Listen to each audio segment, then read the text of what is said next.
Beautiful. Hold on, let's stink our cups. Oh, I did not make a satisfying noise. Whoa, yours glass, mine's metal. No. I got it. Beautiful. We got our noises out of the way. Hello, my name is Tessa. I'm Lyrica. And you're watching Disney You're Channel. watching Disney Channel. What episode are we on? I don't even know. 13? 13? Pretty sure. Yeah, that sounds right. Yeah, I'm 13. Episode 13. I'm tired. I don't know why you're tired. I know. You just got your hair done today, and that's it. I know. I've been tired all day, though. Like, I went to bed at 11, and then I just kept sleeping in, and I just ever since then felt like I've been tired and didn't get a lot of sleep, even though I did. I don't know. Probably you overslept. Yeah. So. Sorry, I'm trying to move the mic because it's so quiet for you. It's so loud. Meanwhile, I went to work today. Yeah. It was 4th of July / Independence Day yesterday. I spent my time on the couch watching Amanda Bynes movies. And listening to Justin Bieber. That was in a movie. Oh, it was in the movie. Yeah. I didn't get that. I watched Sydney White. I was going to watch the one where her dad's British and she goes to England. I don't. What a Girl Wants? These. I think it's called What a Girl Wants. I almost watched that one. I only know She's the Man. That's the only movie. You've never watched Sydney White? That's a cute movie. It's like a spin-off of Snow White, but it's going off to college. No, and fraternity sororities and everything. It's a good movie. It's free on YouTube. And that I remember I was gonna watch What a Girl Wants, which is also a really good movie. I like that. I don't like She's a Man that much compared to those two movies. And then instead I watched Penelope because I really like that movie. It's such a cute movie about a girl with a pig nose. I made you watch that movie. Yeah. It's a cute movie. And that's the only movie I like that guy from Split in. The main guy? Mm-hmm. He's the same dude. Yeah. Just younger and with hair. You like him in Not in Split. The Lion, the Witch, and the Wardrobe? He played Mr. Tumnus. Tomness. Tumnus. Is it Tomness? The way they said it. Like, It is. It's not Thomas. But I didn't. I can't remember now. I did like him in that, but like he wasn't really a big role in it. James McAvoy, I think is the actor. The Lion, the Witch, and the Wardrobe. What is your name? Tumnus. Yeah, Mr. Tumnus. Not Tomness. Tumnus. I was like, something sounds wrong there. It's Tumnus. That makes Mr. Tumnus. Not Tomness. I was like, it's not Tom. It sounds like his name's Thomas, but it's not. Tumnus? No, he just eats a lot of Tums. Yeah.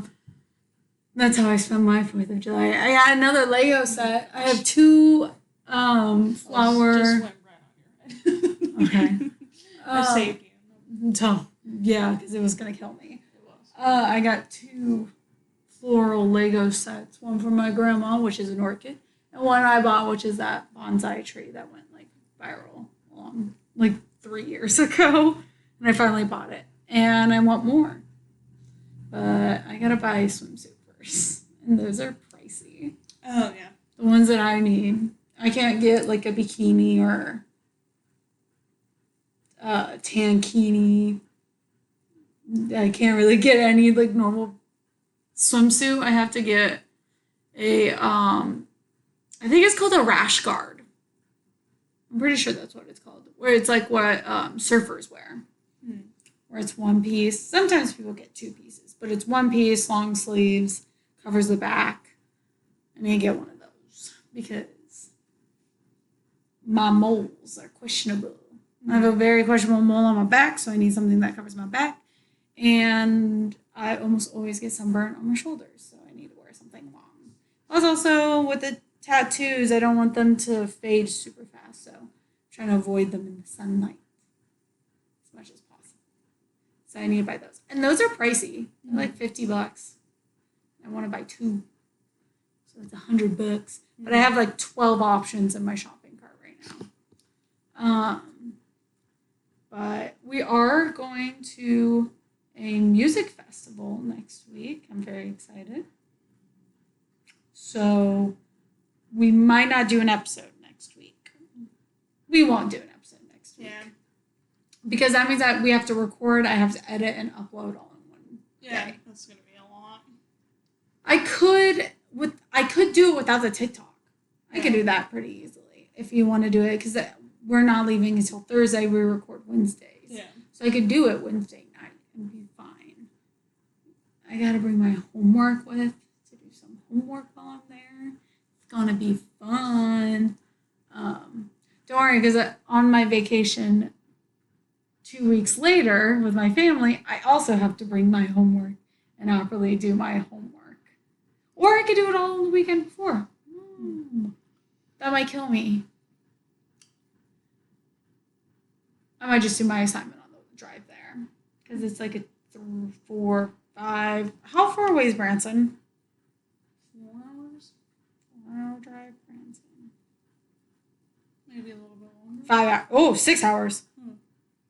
Oh, they have a Gretna there in Missouri. Maybe we should do an episode next week, because then we'd also have to skip when you're gone. No, we don't. Oh, yeah. I'd be back on Thursday. Not next. Like, I'll be out from Sunday until Thursday. yeah, because then we wouldn't have any time to watch anything or record. Well, we can watch a movie on our own. Yeah. We don't need to watch it together. Or we can do a movie we know very, very well. Yeah. And I can just watch it on the way back. So on Thursday I can watch it. And then Thursday night, depending on what we get in, we can do it. But if not, then we can skip. But yeah, we can do next week. Yeah. We can do it in Wednesday, and it takes me 30 minutes to edit. And I just won't do a TikTok video. Because that takes me like an hour and a half to you just make. do it not Tuesday, Thursday. The editing before we leave. Unless you I'll do it Wednesday. No, there you go. I'll just do it Wednesday right Yeah. after we're recording. Because now we tend to record usually around 5 o'clock. It's 6 now. Yeah. You need to make dinner. So usually we do about 5. We get done around 6:30, 7. I have then 3 hours to edit. So it'll be fine. And if all else fails, I can do it Thursday. Mm-hmm. But that's going to be fun. We're going to Breakaway in Kansas City. We got our outfits all picked out, ready to go. We still don't know if your boyfriend's going or not. So, well, he's definitely at least going down there. We don't know if he's actually physically going to the festival, if he's bought his ticket, or when he's going to buy his ticket. Yeah. But it's definitely going to be so much more expensive than he anticipated. It is. You can always get the general admission. You just can't go into the VIP spots with us. Yeah, that is true. I could tell him that. Yeah, that should be fun. I'm excited. I'm really excited. I'm excited to just, no offense to my work, take a break from work. And my vacation. I'm excited for that vacation. I fought for that vacation. I'm going. That's me. I'm like, now that I'm done with overtime, I'm like, yay, I get to not work Friday next week and didn't work today, and like, I'm taking PTO days. Yeah. I can do it now. I'm leaving. Yep. Yeah. When is your vacation? You guys are going on a mini vacation, right? Yeah, August 17th through the 21st. So it's a Thursday to Monday. Where are you guys going? Denver. Oh, yes. Sam Smith Friday. But I want to drive down Thursday because I don't want to go to the concert after being in a car for 8 hours. Mm-hmm. Are you driving there right after work? Or are you taking the afternoon off or taking the whole day off? I'm taking that Thursday off. I'm taking the whole day off. Mm-hmm. I have so much PTO because I haven't used any of it because I haven't been sick and I haven't taken them. So I'm kind of accruing that like crazy. Yep, so that will be my little vacation, except it's a mini vacation that therefore I'm paid for. It's still a vacation. Yeah, it's still going somewhere and having fun with your family. Yeah. Luckily, everyone coming will be able to pay for their own stuff, so at least it's all on me to pay. I only have to pay my stuff. Mm-hmm. But my family's a little upset because the boys are kind of upset because we were supposed to go to Universal, but because we lost that big discount, my parents are like, we're gonna go on another year. She's thinking about next year going, so they have a year to save up for it.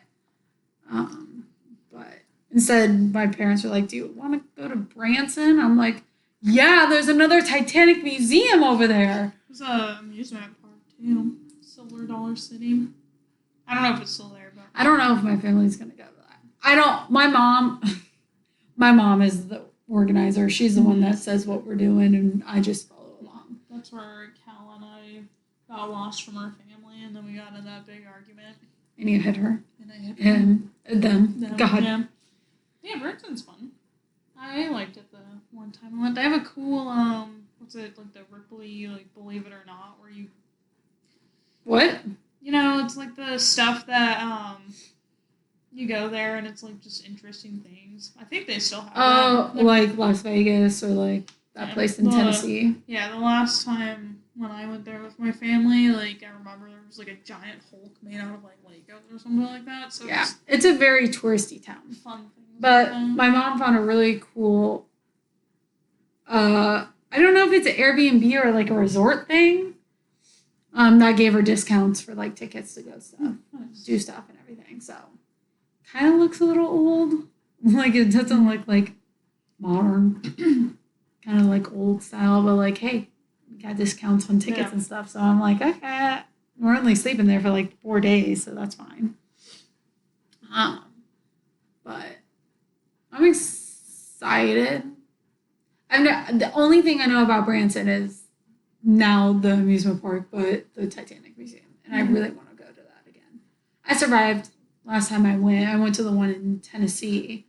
And then my mom's been to the Tennessee one and the Las Vegas one.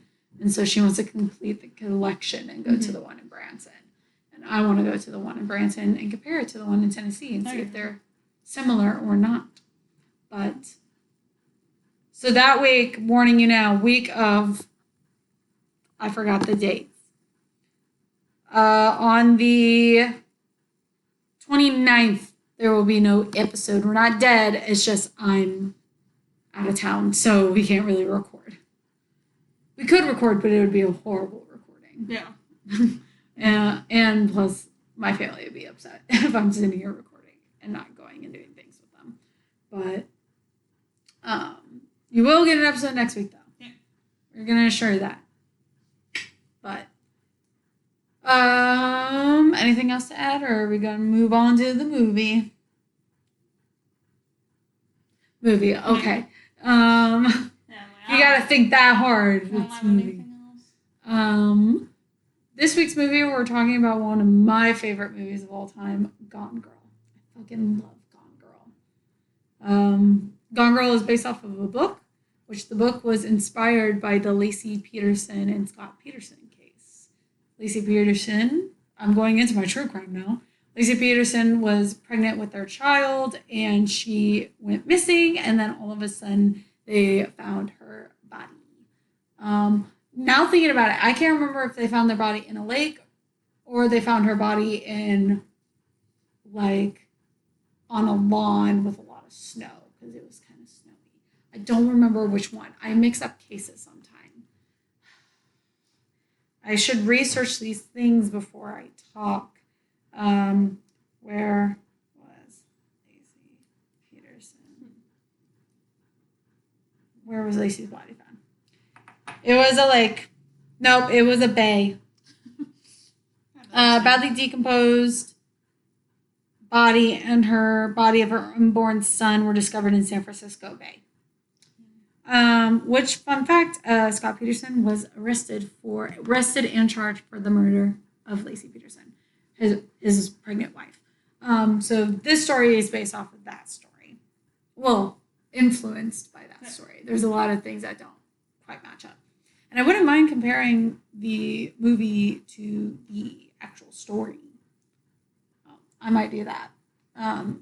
Because we already know I'll get into it. Yeah. So Gone Girl is basically about Ben Affleck. Just him. His wife. What was his name?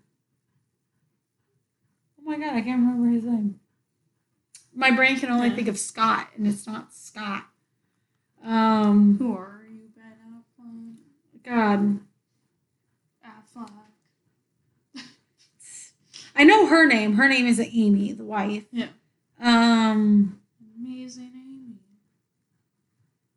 Okay. His name was Nick. Oh, Nick Dunne. Nick. Yeah, Nick. Okay.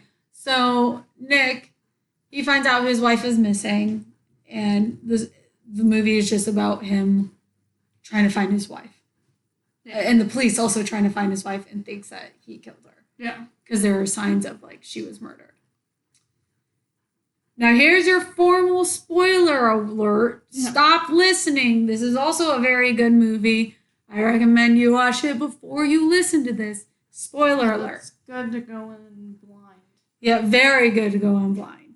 So, we're going to give you 5 seconds to turn this off, and then we're going to talk about it. Actually counts. Yeah, there you go. 5 seconds. Okay, the big twist is that Amy, the wife, faked her death.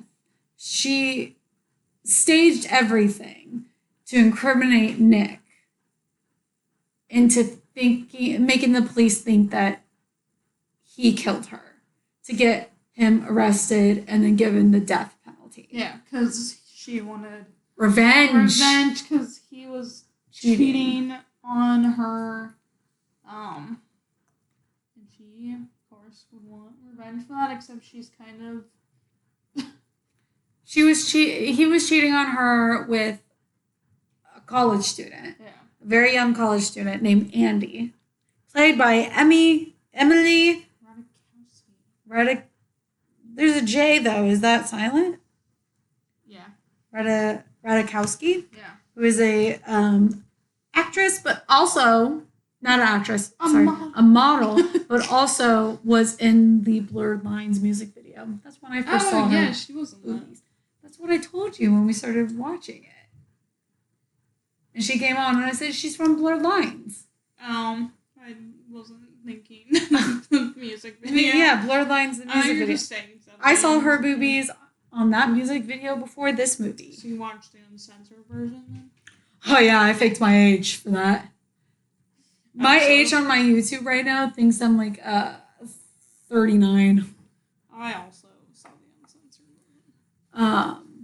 version. Nice. So, and yeah, she's basically very methodical, very smart, but also very psychotic. Yeah, she's kind of scary. She's not sane.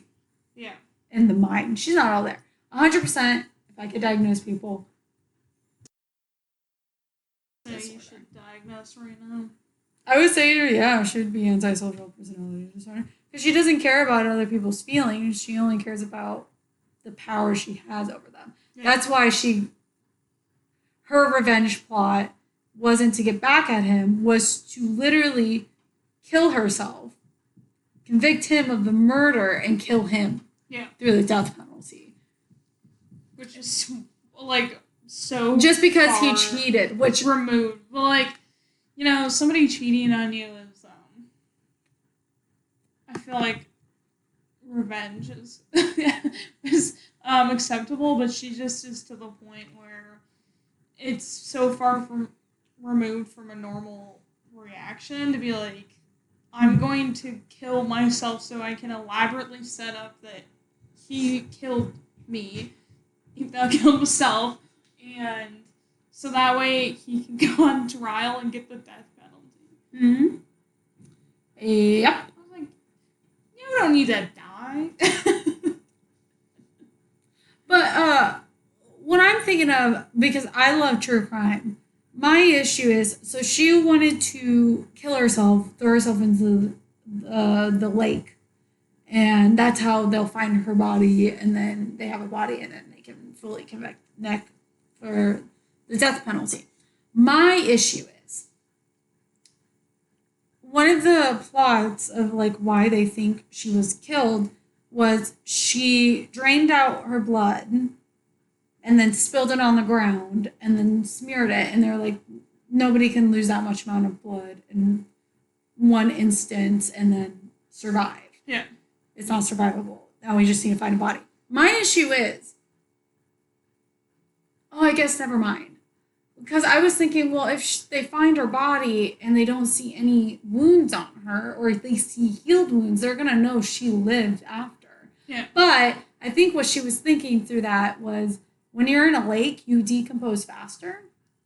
And she was like, I'll fill up my pockets with rocks so I can drown, so I can not float, because bodies float. Yeah. So I can be down at the bottom, and then finally I can, when she's decomposed enough, she'll rise up. Yeah. And then they'll find her. And she'll be so decomposed that they wouldn't be able to find a method of death. Yeah. Because that happens all the time, sadly. So, never mind. That makes more sense. Yeah, I was thinking, well, they're going to know they're going to be healed, but she'll be so decomposed. She really did think this through. Yeah. I would say 100% perfect way to set up somebody. Yeah. 100% perfect way. Afterwards, she was... So, how she set him up, basically, was upped her life insurance without him really knowing. Well, he knew, but, like, she gave a reason why, and it was a valid reason why. Yeah. And he made him file for it, so it looked like he killed her for life insurance policy. Because her family has money from writing. Life insurance has nothing to do with money. Oh. No, life insurance is basically what you insure. So if somebody dies, the government gives you money, their life insurance policy. Life insurance gives you that money that was put out on you for funeral costs, for anything relating to burial, also for supporting children if you have children, supporting the spouse. So you can up life insurance. Like, my grandpa has life insurance on me. So does my mom. I don't think my dad or my stepdad has life insurance on me, but my grandpa even has life insurance on me. So if I die, he'll get money to help in funeral costs. But it has nothing to do with your wealth. That's why you can get life insurance on children. So if children die, all of a sudden, parents will have the money. And also can be used for lost wages if you take off time from work. So has nothing to do with your income. You're thinking of her trust fund. Yeah. How much Trust fund. she have $1 million in life insurance though? You can take that out, I think. You have to pay to have life insurance. You're paying to have the thing. You're not just given it. I think so, but you... Seems really high. I don't think that's salary based. You pay it, but it's not salary based. And even so, her parents' money wouldn't attribute to him having life insurance on her. They would have to take life insurance off of her.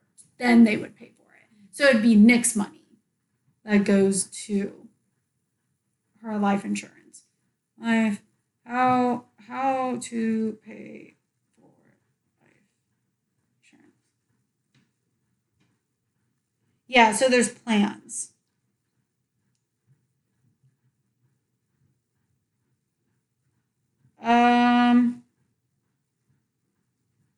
Yeah, so you do pay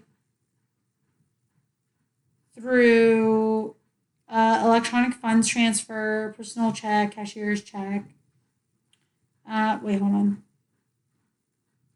Yeah. So you pay it off like a normal like medical insurance, but medical insurance I paid like $40 a month for mine, and I get a good amount of. But that also the thing is you pay into it, but they give you basically the money back. Yeah. So I don't think they did all at once, but they took out life insurance on her. Yeah. 1.2 million life insurance. That's a lot of money for. And she is high status. She would probably be allowed to have that high of life insurance because of her status and her money and everything. But she did get laid off too. Yeah. But like I've known people who don't have a shit ton of money and they have like $1 million life policies on themselves. There's also she bought a lot of shit off of his credit cards to show that he's in a lot of debt. She $100,000 in credit card. Yeah, she wrote in a notebook, like a journal. In like 3 days, she filled out this whole notebook of like her story and then some lies to throw in there, saying like he pushed her once, she was scared of him, he doesn't love me anymore, and all this stuff. And she threw out the pens. So, like, they couldn't even trace back pens to her.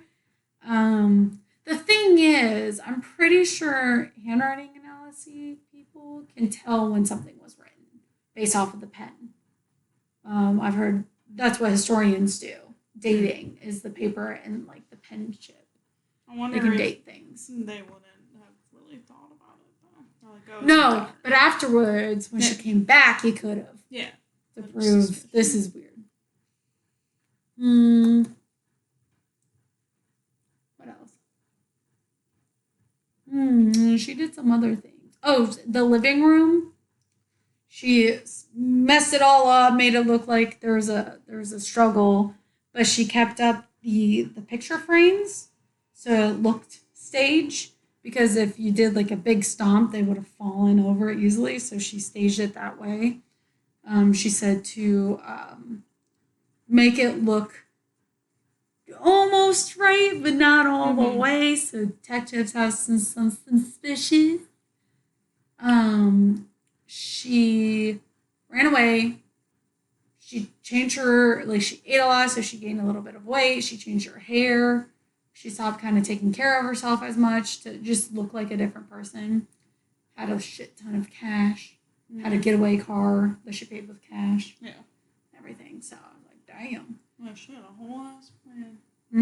She is planning that out. Oh, she convinced everyone that she was pregnant by stealing a pregnant lady's urine. She befriended the pregnant lady to also give more suspicion towards Nick being like, no, he does these things to me. And then she's like, oh my gosh. Like, And then she had her pee into a toilet she manually changed so it wouldn't flush, so she can collect her pee and then send it off to her doctors to test positive for pregnant and everything, even though she was not pregnant. Yeah. Well, she becomes pregnant at the end, but we'll go into that. I'm surprised, though, that they wouldn't have been like, she never went to visit the doctor. Because aren't you supposed to, like, when you're, like, you find out you're pregnant, you're supposed to go into the doctor right away? And he would have been like, you're not pregnant. No, because she was at the doctor's office. Testing. She just, like, kept it with her. Okay. Yeah, she put it in her purse. She went into the doctor's office. And then when they left, she wasn't in the bathroom when she did it. That was kind of weird. But she poured the pee into the cup for testing and then left it. And then found out that she was pregnant. And told the local idiot is what she said, right? Yeah, the local pregnant Local pregnant idiot. And so that would have caused a more of a charge, because then that's 2 counts of murder technically. So And she also used that as maybe another reason why he would want to get rid of her, because her whole thing was Nick didn't want a baby, but in reality, she didn't want kids. Yeah. So it gives like more of a reason for him to be like get rid of her. Another reason, another motive, not only financial but also pregnancy. But so she runs off. Nick is playing this little treasure hunt game. They hate each other, by the way. 5 years of marriage, they hate each other. Yeah. And so he's trying to figure out what the hell is happening. He's not doing very well at looking innocent at all. But, he's been checked out of this relationship for a long time. So I get it from somebody who's been checked out. And they also don't even have... Don't like each other. Yeah, they don't like each other, so he's, of course, probably like... He's not super worried like an anxious husband would be. Yeah. So that causes even more... That's his stupid fault. He should have come clean to the police, being like, no, honestly, we did not have a good relationship. I was planning on divorcing her. Like, yeah, it sucks, and it will probably put even more suspicion on you, but it will explain a little bit more of the behavior, too. Yeah.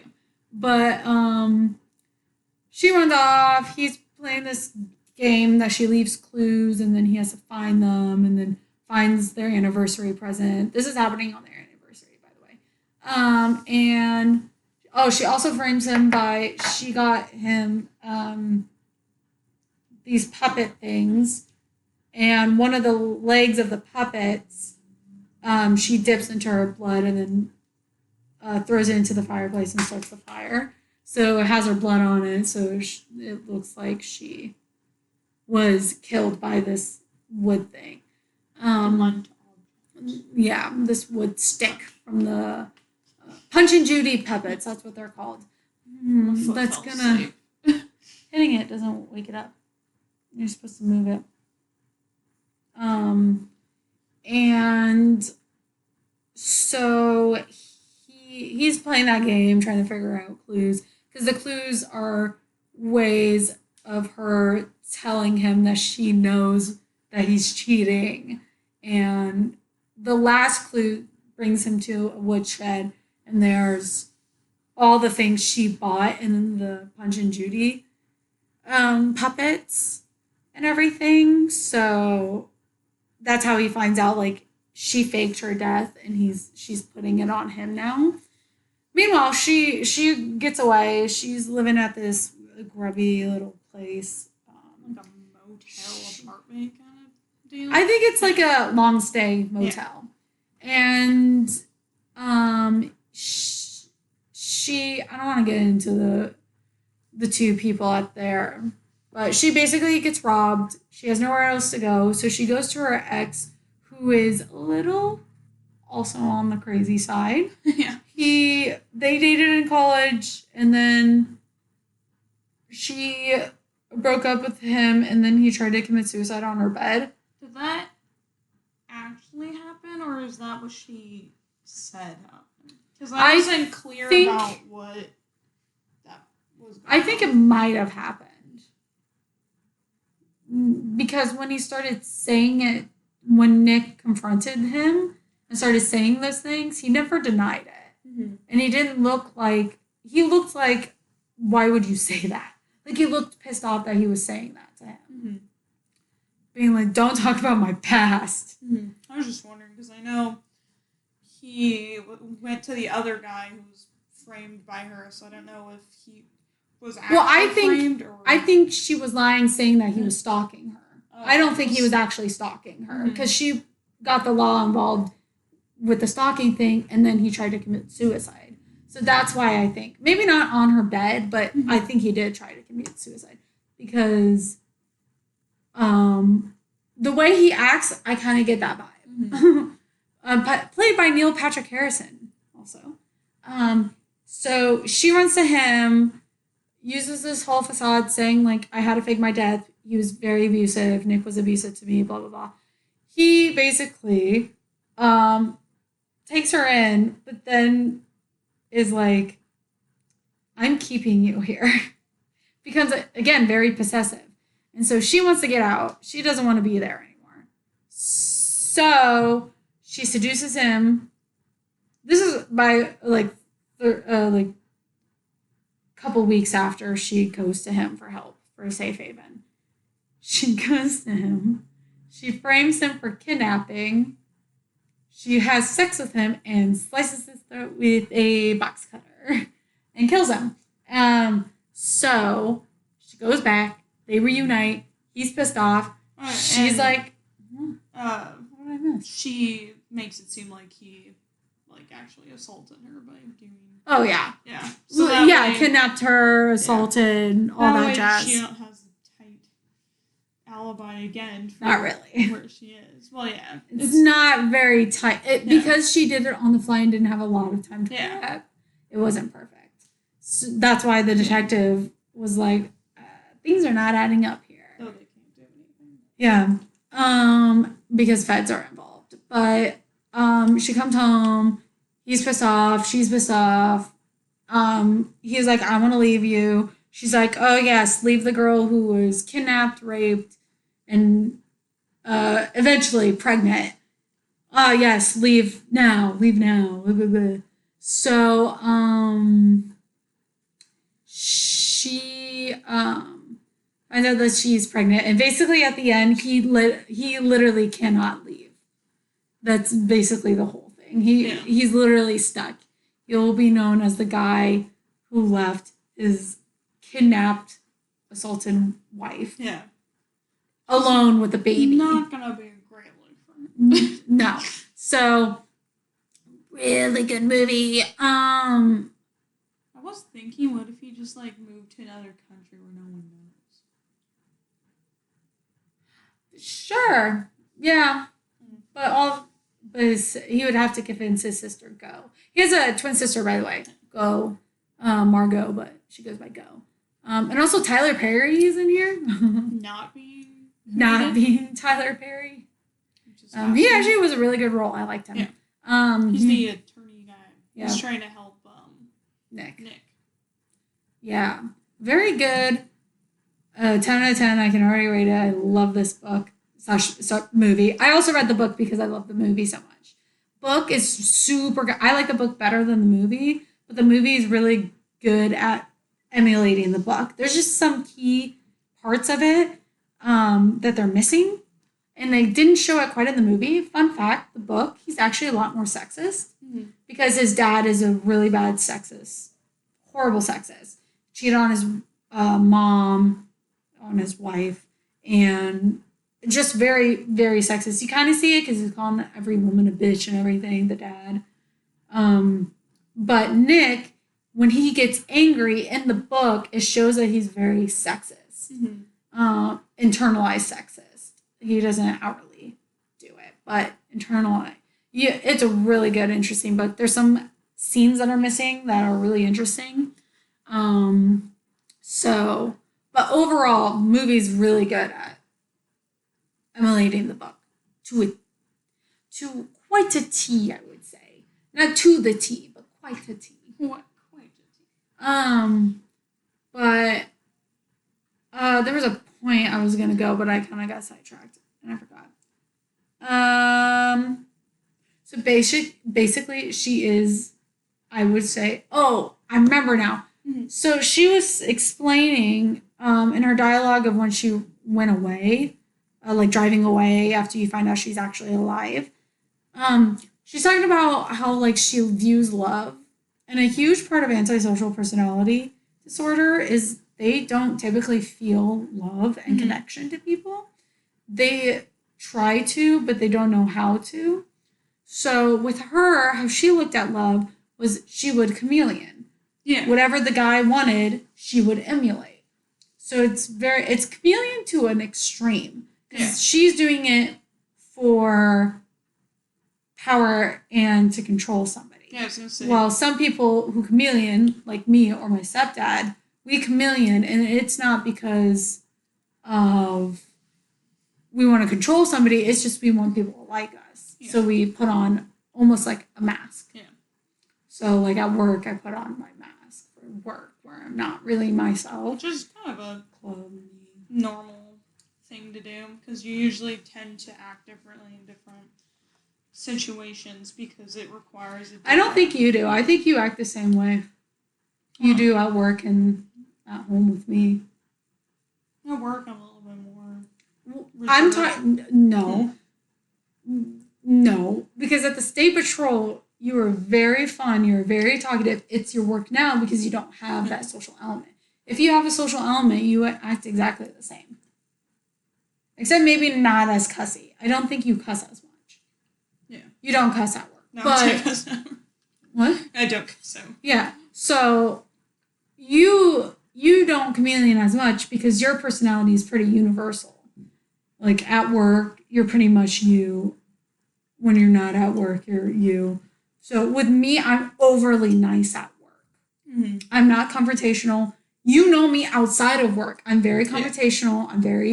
I will cuss you out. I will fight you. I'm very headstrong. But at work, I'm more cooperative. I communicate with people. I have a phone voice. I sound a lot nicer on the phone than I actually am. I do have one of those. Even though I don't do customer service, but I used to be really customer servicey with my last job. Mm-hmm. Hi, how are you doing today? I'm always like, should we do our phone voices real quick? Was that yours? Yeah.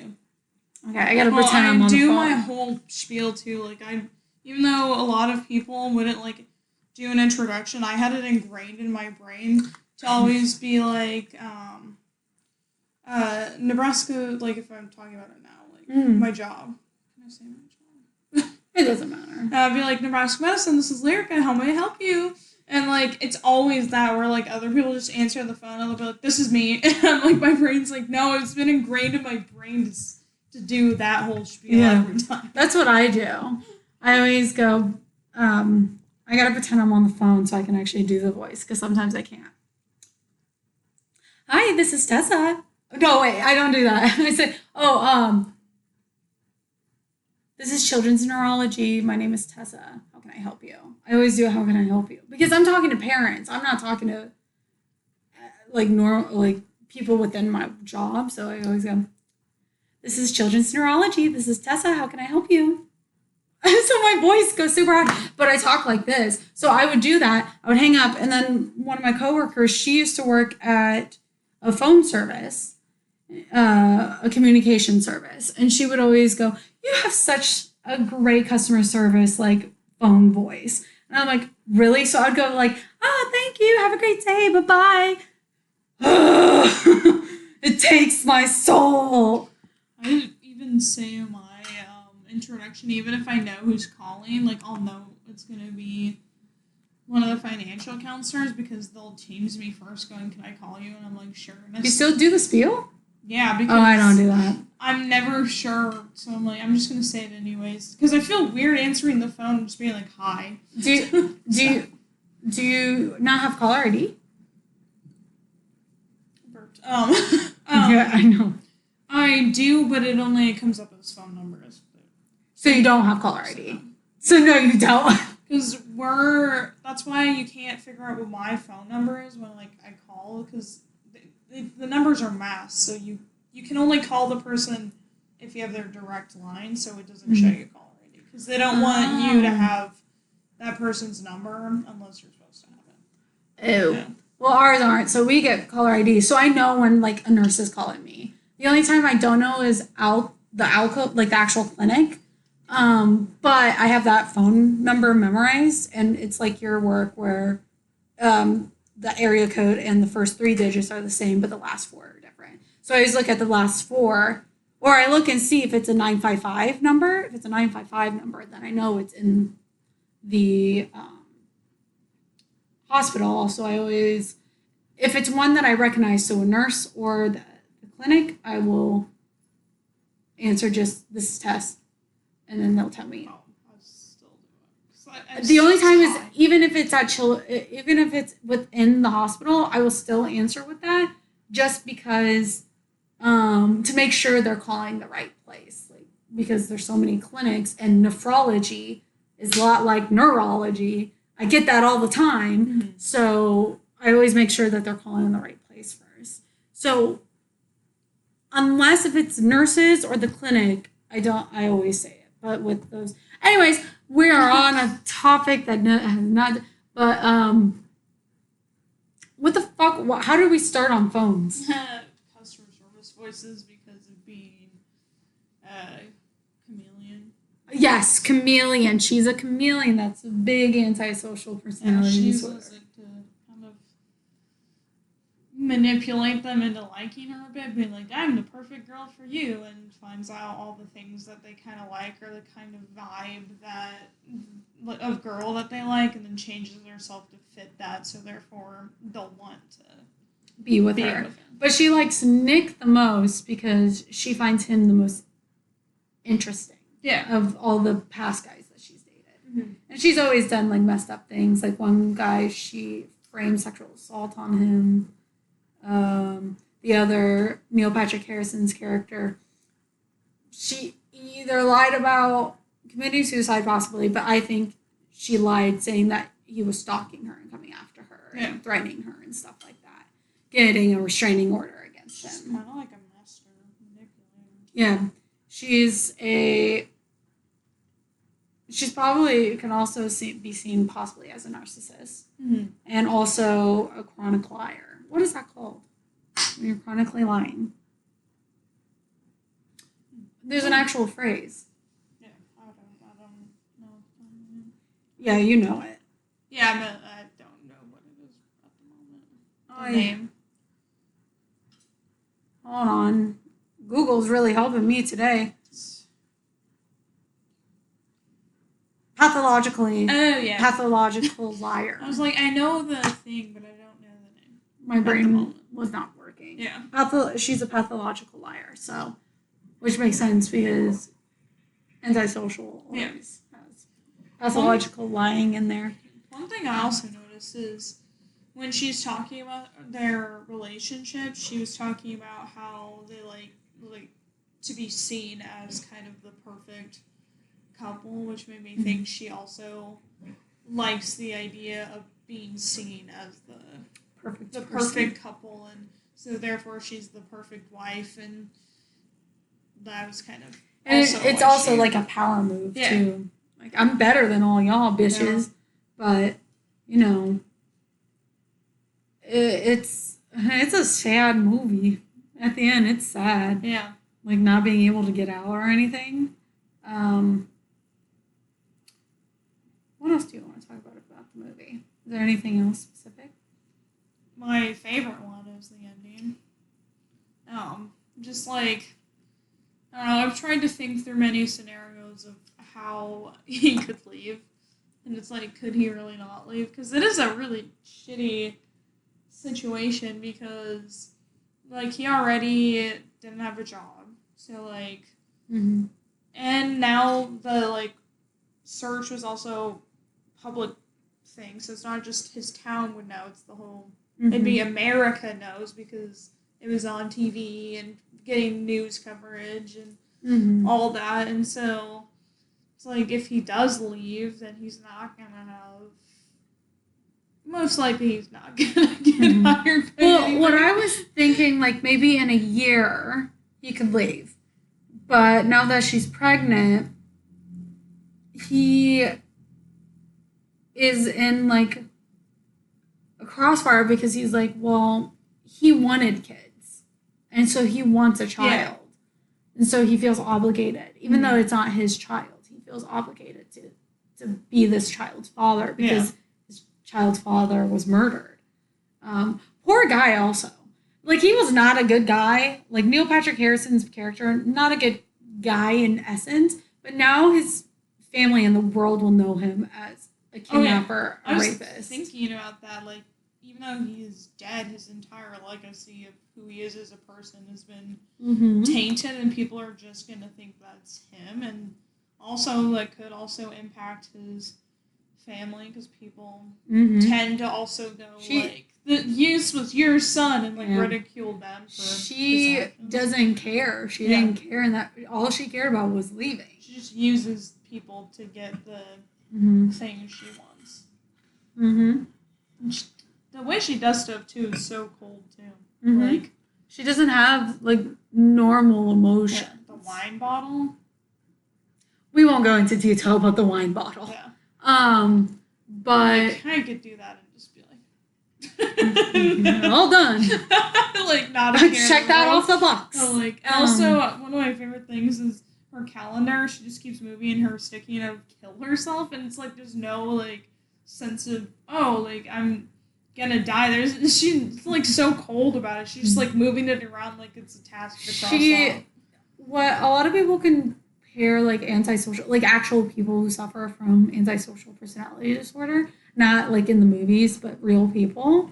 They say they look at it as in they think more methodically. Mm-hmm. They don't think with emotions. They think more methodically because they can't think with emotions. Which I think we see with her. Yeah. Check this off. And there was a really interesting Reddit post that a lot of people were bashing on her for. She posted a Reddit post saying "off my chest" or something like that, confessing she is antisocial personality disorder. She has that, and she has children and has a husband, and she confessed she doesn't feel love towards her children. She legit does not feel love for her children. People were bashing her, and I'm like, well, here's the thing. She is I take care of them. I make sure all their needs are met. I play with them. I do all these things a normal parent would do. I just don't feel love towards them. If they were going to die, I would save them because I care for them, but I don't love them. Mm-hmm. And people were bashing on her, and I was like, what can she do? Tell me. There's no way to... The thing with mental disorders is almost all mental disorders can wean and wax. They come and they go. And they come and they go. The issue with personality disorders, they are ingrained in the personality. You can't change it. You can't medicate it. You can medicate symptoms, but you can't change the personality.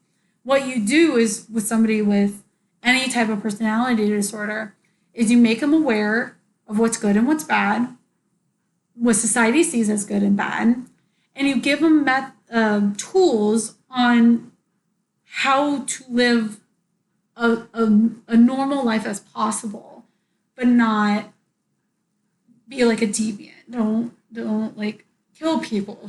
Yeah. She obviously knows killing people is bad, and she obviously knows that hurting her children is bad, so she doesn't do it. She gives them what they need. Mm-hmm. Fake love, affection, a home, food, clothes. My brain couldn't think. But the only thing that's missing is the actual love part. But to those children, they do feel love. And when they're old enough and they learn about their mother through her mother, she'll be able to tell them how she works and how it's thinking that it isn't them, it's literally her. So you can't change, there's people with borderline personality disorder, you can't change their personality, but you can medicate them for their depression because they experience depression a lot more. So give them antidepressants or anti-anxiety. Sometimes they medicate with antipsychotics. So, because sometimes they can go in a psychotic state. So that's the symptoms, but you can't change the underlying cause of what's happening. You can only make them aware and help them change their patterns or their habits, stopping those habits and teaching them how to do it in a proper way. So do you think Amy, she just doesn't have those because she hasn't been taught or given the resources to? Because I don't think anyone has really taken it upon themselves to be maybe there's something a little strange and I should do something. Maybe she's just gone her whole life like that, and that's why she doesn't have those. I wouldn't say she didn't have the resources because she grew up very rich. Mm-hmm. It would have been easy for her to get. Yeah, more like she didn't get them. Or what I think is because of class. Mm-hmm. People just saw her as stuck up. Mm-hmm. They didn't see her as antisocial personality disorder because she was put under this category of stuck up rich bitch. Sorry, the dishwasher is making a lot of noise. I think I can do noise canceling and like noise reducing in the background. So hopefully, but I think because she was put in that category, people just wrote her off as just rich and snobby, and so she grew up probably not thinking she needed help, thinking this was natural. Maybe her family thought that too. Or maybe she learned very early on there was something wrong. Mm-hmm. Maybe she didn't want to change it. That's the only difference between those who seek therapy and those who don't, is they know that it's not good. It's not good. I need to see somebody. Yeah. I need to fix this.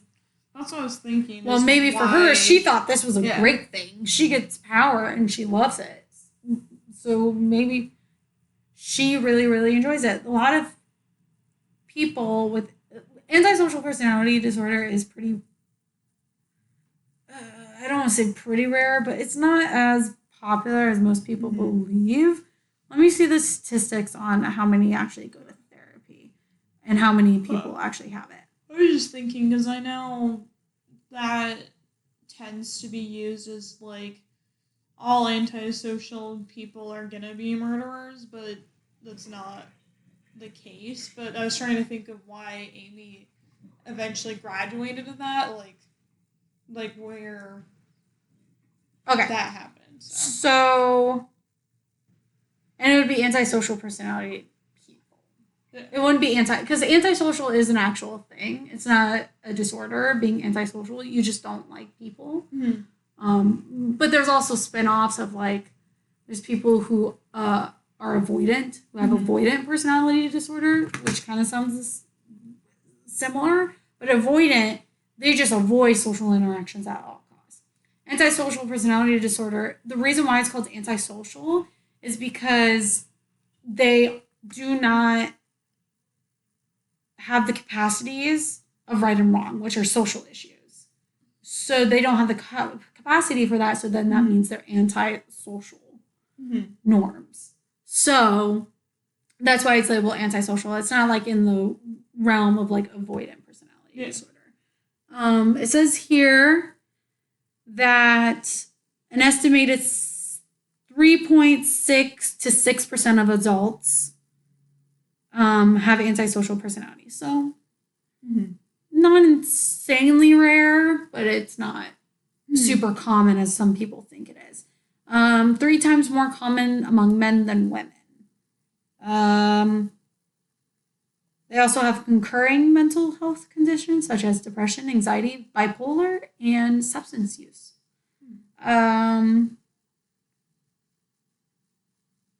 I did not. Oh, this is borderline. It said psychosis, and I was like, I didn't think antisocial had psychosis. Nope, that was borderline. Some research says 1 to about 4% from Cleveland Clinic. I'm not looking at you, BetterHelp. For men, this is from the National Institutes of Health. For men, it's estimated 2 to 4%. For women, it's 0.5 to 1%. Oh. So it's more common in men than women, but still it's a very small percentage compared to a lot. So out of 7.4 million Americans, 3.5% of the population would be antisocial. Or at a better scale, out of 500 people, it would be 0.2%. But how many go? Well, we don't need to know how many go to therapy, but therapy for personality disorders can be tough, especially again, it's ingrained. You can't disassemble a personality, especially if you're meeting a 25-year-old, because the 25-year-old, their personality is pretty much set in stone. Like obviously it can change over time, but their core personality is already set in stone. So usually, if you see some signs early on, get their kid right into therapy right away. Some signs can be abusing younger children than them, abusing animals, killing animals. No regards to authority. That's another one. No regards to like social norms in general. Empathizing is very difficult for them. They don't know how to empathize for somebody, or sympathize. They can't empathize or sympathize with somebody. I think irrational anger is also in there, especially in children. They have irrational anger out of nowhere. Also, antisocial personality disorder cannot be diagnosed at an adult level.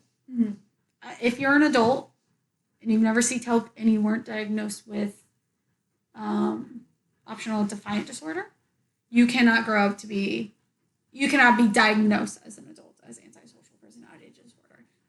But what you can do, a loophole, is you come in as an adult and you're exhibiting signs of antisocial personality disorder. Okay, I can't diagnose you right now. I need to know your background.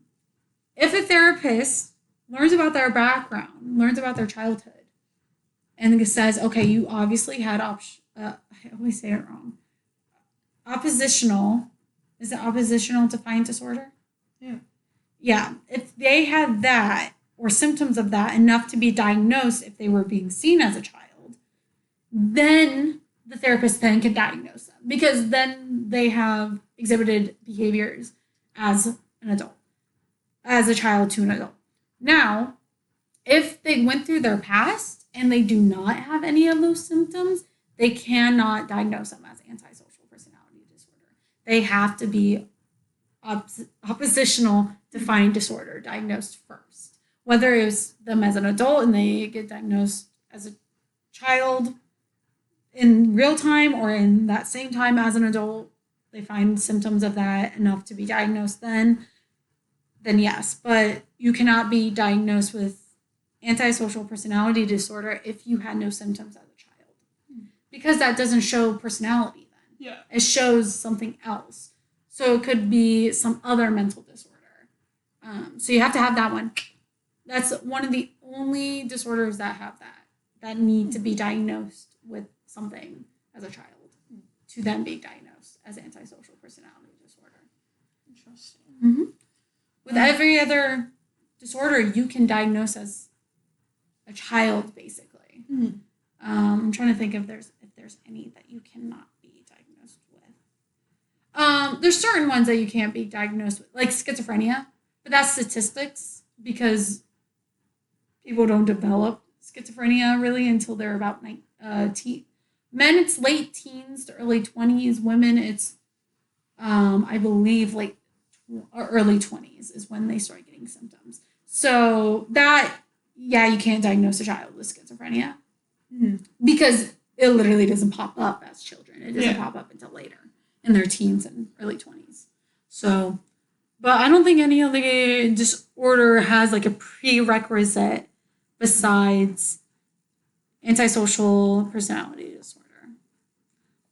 Like I'm thinking of like PTSD and the one before that, I forgot that already.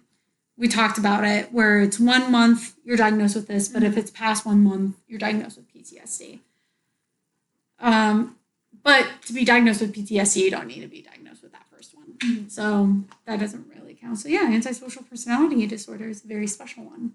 You have to be diagnosed with oppositional defiant disorder, which is basically antisocial personality disorder, except different ages. They diagnosed Allie with that when she was younger. That was one of her diagnoses. Yeah. Does she go to therapy still? No, I think this was the time when they were just throwing everything at her because we didn't actually know what was going on in her brain because most of her stuff came from her brain damage rather than... Does she have autism? No. I don't believe that's one of hers. I think she still is diagnosed bipolar. Has mental capacity of someone younger than her, epilepsy. I'd have to. She would have to. I think for children who have like mental delays that make them act like a child younger than them, I think that would still count as oppositional defiant disorder until their mental age is of the age of 18. Maybe that's what it was. Yeah, and then that's when it turns into that, because it's from the mental state of the person. Yeah. So, or they might just always be diagnosed with oppositional defiant disorder, if they never mentally grow up from a child. But that's what I would think. It might not be true. It might still mean physical age. If it does, that's stupid. It should be mental age too in account. But also, a lot of people mix up. It's interesting. A lot of people, and I think this is in the DSM-5 of like comparing two disorders. Antisocial personality disorder is sometimes confused with autism. Because autistic children, they display some symptoms that are similar, but not exact. They come from different places. Children with autism, they're hard to socialize with. They're hard to be sympathize and empathize with other people. And in essence, they are a little bit more avoidant. And so that can be seen more in that realm that kind of are in the similar, like in a Venn diagram, they have that little, something like that. Or another thing, if not a child who has autism is overstimulated, they can become very explosive. They can be very explosive. And so there's actually also another disorder for children called explosive, what is that called? Intermediate explosive disorder. IMD. Is that correct? Child explosive. I know it's explosive. Just child explosive sounds. No, disorder. Child. IED, intermittent explosive disorder. That is impulsive behavior outbursts very frequently, or 2 or more outbursts per week for 3 months. Outbursts includes temper tantrums, verbal and physical fights, harming of an animal, and damaging of property. So IED, that is intermittent explosive disorder, and oppositional defiant disorder are also very similar. But the only difference is social norms. So a kid with IED, they get mad because they're told no. They explode. Huge explosion. Can't calm them down, can't do anything. They explode things. They fight, they destroy things, they destroy people, stuff like that. Oppositional defiant disorder, that's why I think she might have IED and not this. Because oppositional defiant disorder has the key element of doesn't listen to authorities, doesn't care about social norms, can't sympathize, empathize with people. It has all of these more ingrained things. While intermittent explosive disorder is just basically you throw huge temper tantrums that are not typical of a normal functioning child. So, like, those 3 things can line up really, really easily. So you gotta make sure you're getting all the facts. So that's why I'm really interested why they did oppositional defiant disorder, when it seems like she's really good in social norms. Like, she knows what's right and wrong. She knows, maybe not in her explosive moments, but she typically, I think, understands the concept of you don't go up to somebody and steal their wallet. Yeah. She knows that's not something you do. You don't go up to somebody and push them over. So she kind of understands She those. does have some, though, because, like, we have to prep her before going out into public because she does not have the correct, like, idea of, like, I'm going to go up and play with these kids, and we have to tell her, parents, now that you're an adult, are going to see you come up to their children, and they're not going to be okay with that. And in her mind, she's like, but I like playing with kids, I love babies. So that's not wrong or right. Mm-hmm. That's not, like, a social norm, I mean, like, is more like stealing a wallet. She doesn't go out and break something out of, she just wants to do it. She does that because she's angry. Yeah. So that's why it's more leaning towards that one. But, you know, maybe the therapist saw a lot more. Was it a therapist that diagnosed her or a doctor? I think. Oh my gosh, I don't know. I would have been real on the younger side. I think it might have been a doctor. Well, doctors should not be. I fucking hate it when doctors diagnose shit like mental disorders, because you don't. If it was like depression, anxiety, that shit, yeah, okay, that's a lot easier to diagnose even as a doctor. But like these things, because they can be so closely interwoven, like a therapist needs to do it, or a psychologist. I have to ask my mom because I honestly don't know. She might have seen a psychologist. Yeah. Maybe a neuropsychologist, I would think, because she has some neurological things, not only with her epilepsy, but also her mental age. So maybe they saw a neuropsychologist. But even so, a neuropsychologist, they don't specialize in personality disorders. I have to ask my mom. But yeah. But yeah, children's psychology is very interesting. I would never do it. I don't want to deal with children trauma. I don't think I can. But it's very interesting. Hypothetically, though, Amy does not have a past as a child because she lives in movie land where she is only what we see her to be. But I'm curious if she were to have had childhood included within her story, what it would have been like, or if they even thought about that. Because I'm trying to think of how the person who wrote the book was thinking of Amy and where they were coming from. Like, I wonder. It seems like they would have done research to kind of get into Amy's headset, or maybe they just went with it. No, they would have to do research. I was thinking they would have had because she is she would be. I would say she's the perfect picture of antisocial personality disorder that was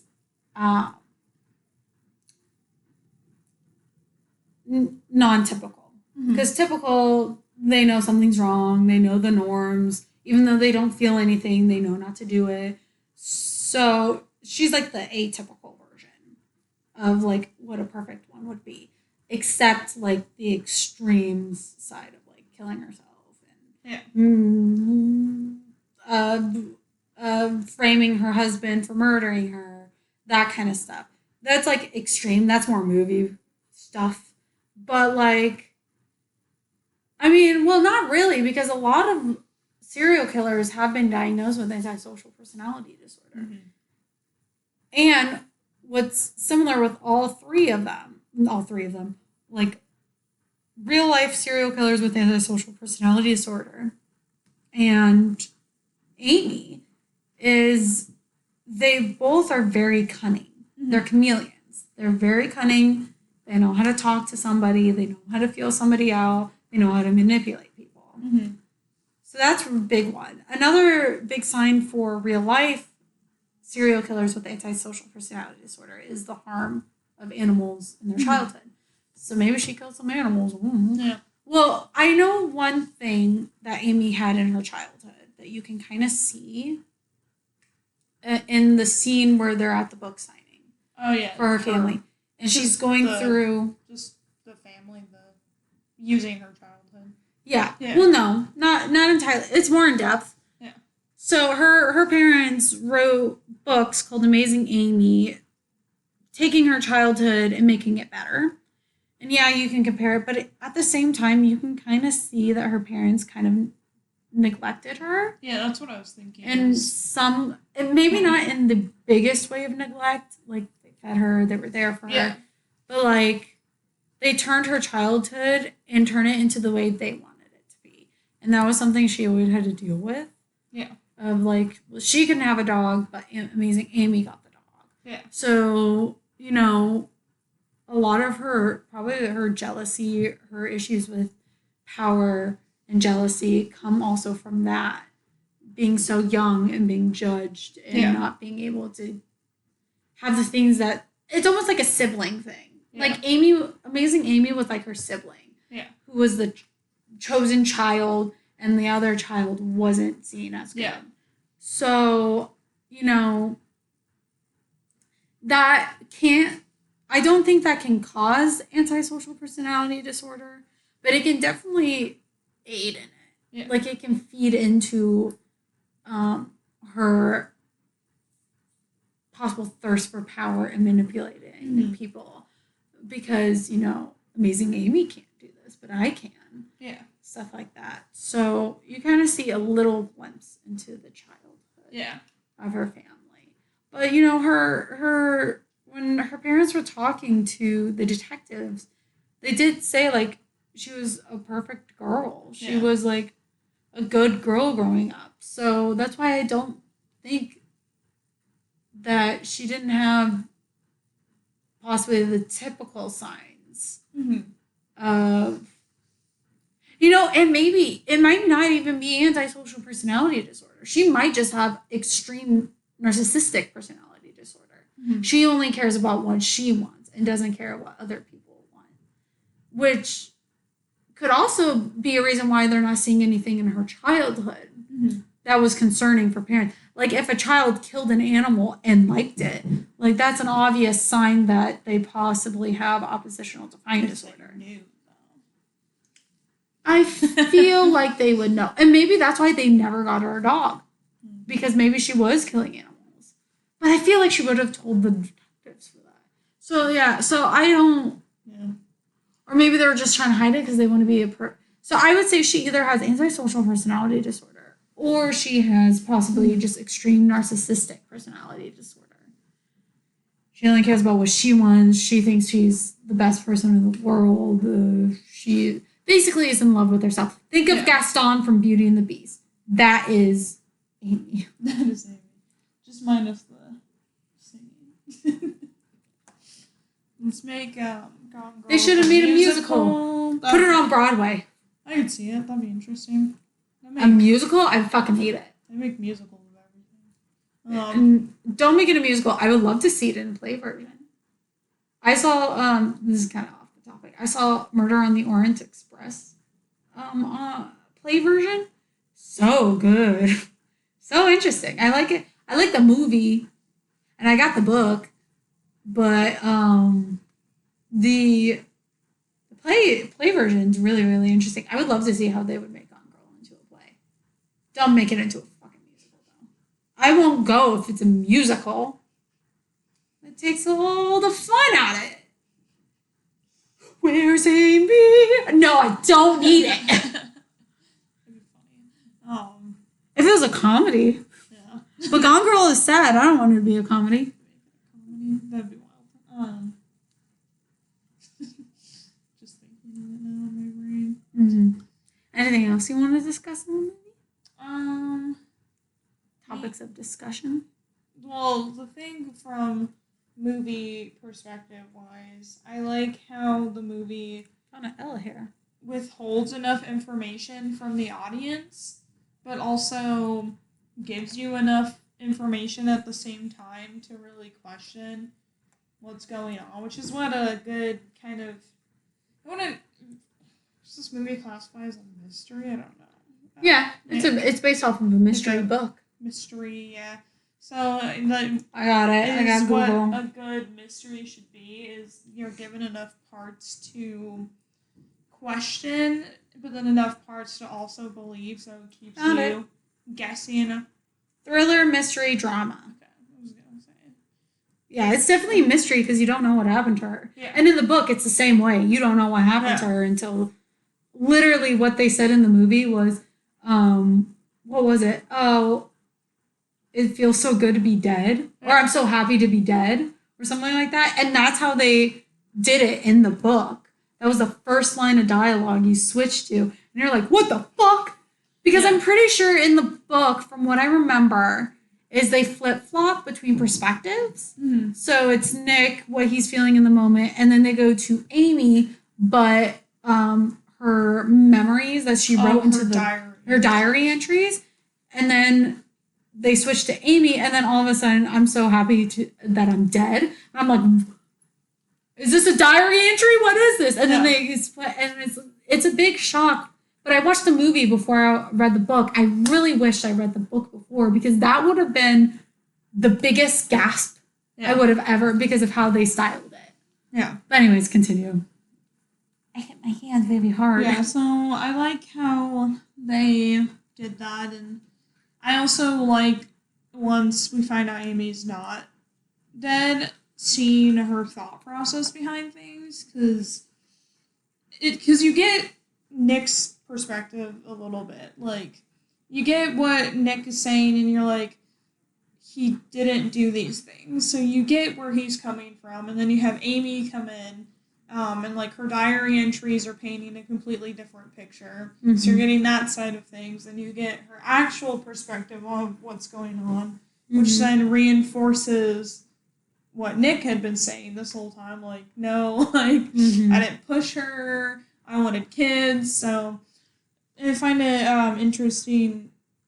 Not interesting, but I really enjoy their way of doing that because, yeah, they could have just made it a lot simpler and kept it just, like straightforward. But I like how you get both kind of back and forth of what's going on. And, yeah.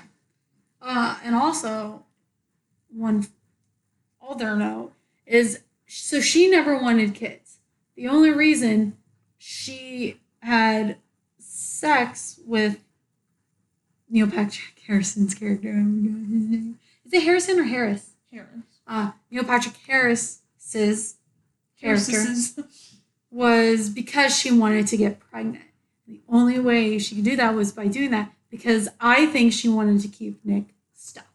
Oh. He can't leave if she's pregnant. No, if that's what she was doing because I thought it was to frame the rape. It's also that. Yeah, because it was a double-edged sword where she can prove that she was raped by his Simon, but his juice, but also being pregnant. Like, even if she wasn't pregnant, he would have left her. Yeah. He wouldn't have cared. He would have waited a year and then divorced her. Yeah. But by having her pregnant also, the only reason now he's staying is when he's talking to Go is, I can't leave that kid. Yeah. And she's like, you're going to be stuck for 18 years. And he's like, I can't leave that kid in that household. Mm-hmm. Which makes sense. I wouldn't want to trust her with one kid either by herself. No. I was just thinking, though, she got really lucky, though, just having sex with him and it ended up being the perfect time that she could get. I think she's so meticulous, she knew her ovulation period. Oh, okay. I bet. Yeah. See, I didn't get that she did that. I only thought it was for the framing, and then she just happened to get pregnant, and it was a lot easier to keep him. I think it was a dual thing. Because she didn't kill him until he came. Mm-hmm. And then she kept him there to keep it. Because if you're just doing it for just evidence, you could have just killed him after the one pump. There's stuff there. But she waited until after. So I think she was doing it for those two things. She kept it there. Yeah. So I think it was both of those. Because he wouldn't have left her. He would have left her if she wasn't pregnant. 100%.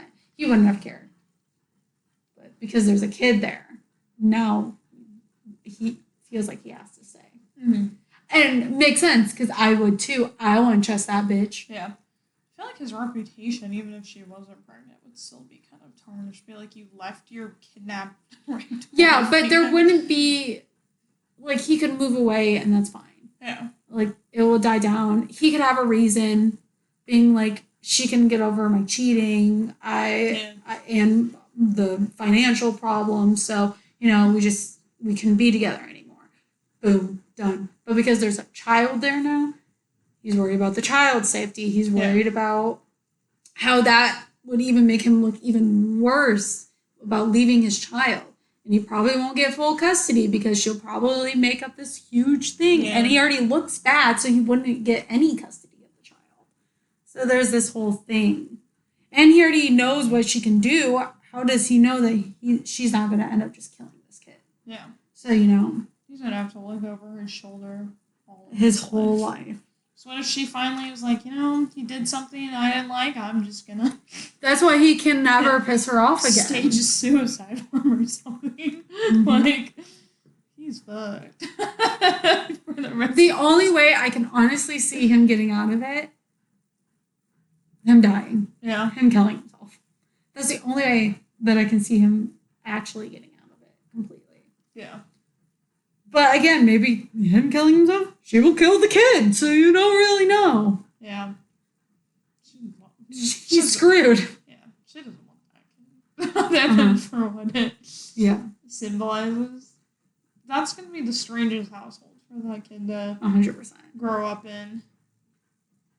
Like,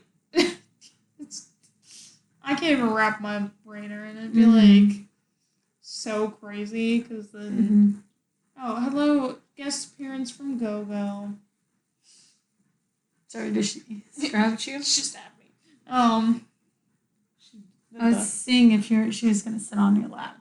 Yeah. She's trying to rub on the mic. She stabbed me instead. But yeah, so my entire life is going to be, maybe he could fake his death. just learn something from her and then stage your death. Exactly the same. Yeah. And then it's flipped. And gone boy. Yeah. But I guess he probably wouldn't, because the kid's there, so now he really is going to stay. Just kidnap the kid. Yeah. And go to a different country. Could get arrested, but... Go to a country that has now, what's it called?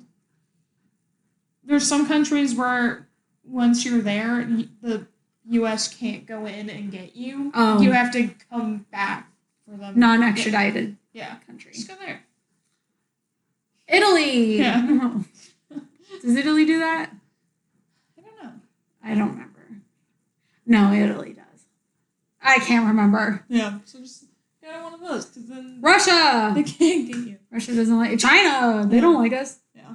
They'd be like, North Korea! I don't even think you can get it out of North Korea. You just run in. They would see Nick and be like, you're going to our Korean prison. They would not let him You're in. going to our camp. Let's go. Yeah. It'll be fun. They would be like, America. They have zip lining. Yeah. So, yeah, Nick's screwed for the rest of his life. I don't know. GG, man. Till the kid grows up, I guess, and then once they move out of the house, he could also... Leave then. So you got 18 years. Yeah. She could still kill him. Yeah. Neither of them also have a job still. So, maybe because they're so, Nick has a job. Nick owns the bar. Oh, yeah, the bar. With his sister. He just survives off the bar. Yeah, and then she also is technically in the business, too. That's one of the reasons why I don't think he truly wants to leave, because she owns the bar. He would leave. He would lose his and his sister's only income. Yeah, he'd lose everything. I guess they did. I think they said that the bar started popping off, too, because he was on the news. So therefore, they're probably going to get people who are interested in the story coming, and they probably can make some money off of that. Maybe Amy writes a book. I could say that. Maybe she did write that. Maybe this is the book. Yeah. The truth. No, I'm kidding. Yeah, she just outs herself. Amazing Amy kills Nick Dunne. Yeah. Oh my god, that would be a cool headline. That would. Nick is done. Nick is done. Yeah, so. Nick Dunne by Amy. Nick be done. Nick be done by Amy. Dunne Amazing be Amy. dead. Dunne be dead. All right. That's what Gen Z would do. Yeah. I'm nervous for Gen Z getting into the newspaper scene. Yeah. Dunne be dead. No cap. No, I'm assuming the Gen Z are probably like. No, I would read the newspapers if it said that as a headline. Nobody likes the newspaper anymore except old people. I would read it so much more if they had headlines and talk like that. Yeah. Oh yeah, I No would cap. totally read. No cap on God.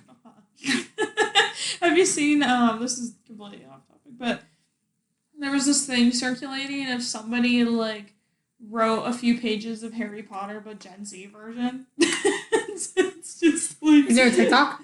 It might be a TikTok. I can't remember where I saw it, but it was really funny because it's just everything's changed to be so Gen Z. I'm going to find that after this. Yeah. Right in the 1:30, right on time. Any additional thoughts, Dad? The only thing I was thinking, this is just a small thing, but I think this movie also does show a good thing about news being misconstrued because throughout the movie there's this reporter who's just grabbing like whatever catchy like headline there is. Mm-hmm. And I think that was a good like a way to also have the what? A movie? In the movie? Like in the movie it also it shows how news can be misinterpreted, but also that news reporter also screwed over Nick in the movie. Like it also worked plot wise to give also Nick some backlash. But yeah, I was like this news reporter or whatever her show is. She's supposed to be a Nancy Drew adaptation. She's like that, and so but she's just getting whatever like stories she can, and therefore twisting the narrative. Like him and Go being weirdly close, unnaturally close, insinuating that he fucks his fraternal sister, his fraternal twin. Fucking weird. Yeah, like just using whatever they can to basically like make him look worse in the narrative without having all the facts. It's like those kind of news people. So, God, you gotta love Is it Nancy Drew? Is that her name? Nancy Drew. I'm trying to think of Nancy. Nancy Drew's like the book person, the detective in the book. Who's the lady on TV? I know. Isn't my brain is broken. This is what we get when we're tired. I know, because I know who you're talking about, because my mom used to watch her all the time. Oh, wait, this is somebody else. Oh, who played it? Oh, no. News reporter. Blonde. Loud mouth. Oh. Nancy Grace! Nancy Grace, that's who Nancy Drew. Yeah, I was like, wait, Nancy Drew's the, like... The book detective. Book detective. Yes, Nancy Grace. Yeah, which my mom used to watch her so much. So I was like, I know sensational news. I know this.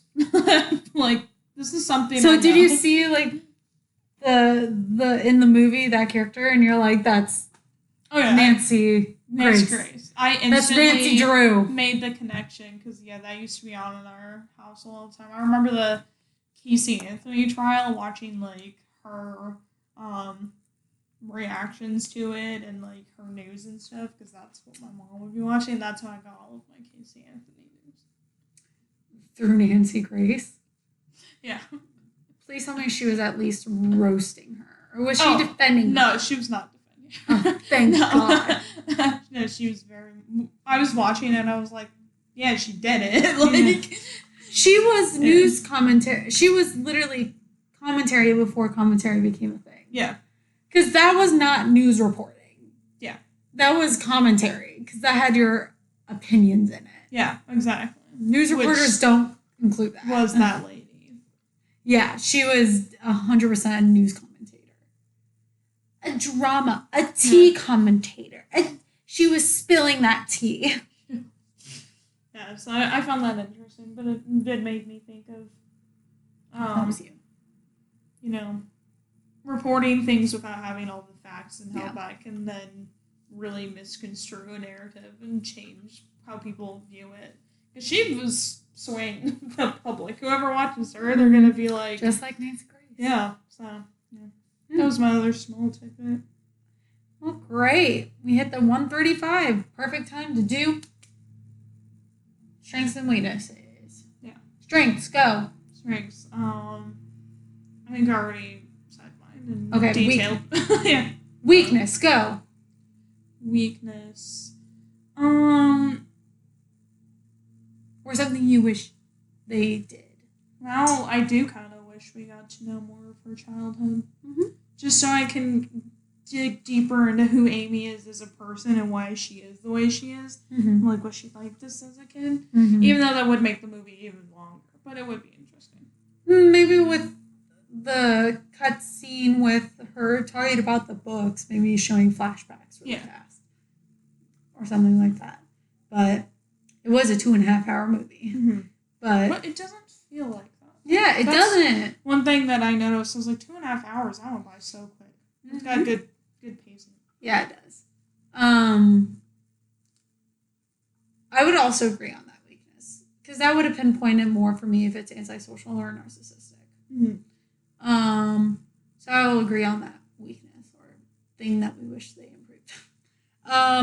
The strength for me, it's the whole mystery. That plot twist, the first time I ever watched it, I was mind blown. I was like, what? Because it doesn't follow a normal, typical mystery, you would think. So I loved it. And I loved the book. The book is so good. Oy. It's just a good story. Good goddamn. I'm so happy. We watched this movie a while back. I showed her this movie. And then we rewatched it Sunday. Mm-hmm. And it's just a good... I'm so glad I showed you that movie. Yeah. It's one of my favorites. I am too, because I like that movie as well. Mm-hmm. Yeah, I think the strength you said kind of also feeds into mine. Like, I like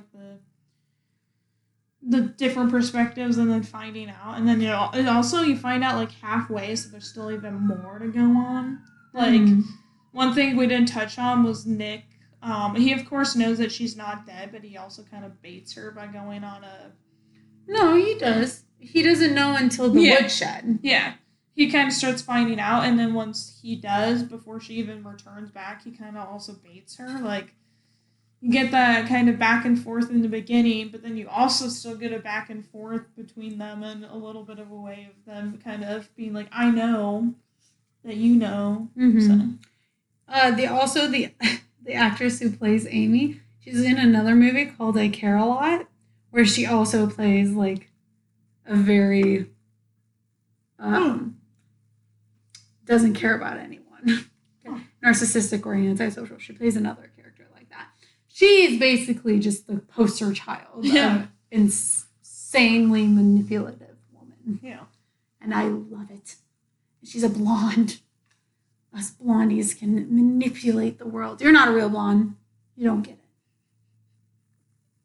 Technically, I'm ginger right now, but I'm a natural blonde. I'm flipping my hair. You guys can't see. My neck hurts. Ooh. It was a good pop. Did you hear it? I did. All right. Well, thank you for going on this journey with us. Sorry for the spoilers, but not sorry. We warned you. Well, I warned you. There's always going to be spoilers at this point. Yeah. But we're going to do, like, the big plot twisty ones. We do a spoiler alert. Because we're like, don't watch it if you want a spoiler alert. For other movies, it's kind of like, eh. Yeah. But spoiler alerts, yes. Like, plot, twist. But. My brain is like dying. A trap artist. That's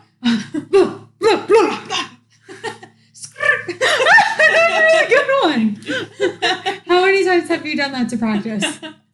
Not really. Do you do it at the club? No. Oh. Not really. I don't really practice it. I just do it to be funny. Like, if there's making a joke about, like, SoundCloud rappers or trap songs, I'm like, You should do that as our ending sound. Yeah. All right. Sound off. Don't be Edward. No, don't be an Edward. Or just don't be Edward. Go watch Friends. I didn't say it. The TV show, not your actual friends. Are you good? No. I am on season 4, episode 10. You're almost halfway there. Yeah, that's my update. What episode did you finish on? It was the episode where it's around Christmas time and Phoebe's writing a Christmas song. Rachel wants to find a guy because she's lonely, and Chandler puts himself in charge of it, and a bunch of guys keep giving him things like, here, what tickets? I think so. That's the last one. I think I might be in the middle of what was I watching? Museum. Joey's working at the museum. Got it. Okay. And then there's the drift between the two, the coordinators and the yes. I think that's the one the tour guides. was watching. That's a good episode. I like that one. All right. Ready for the clap? Are you ready? Should I do a chef style? Yeah. I'm going to do a chef style. I got to stand back. I'm going to take my ring off because these break. They're hematite.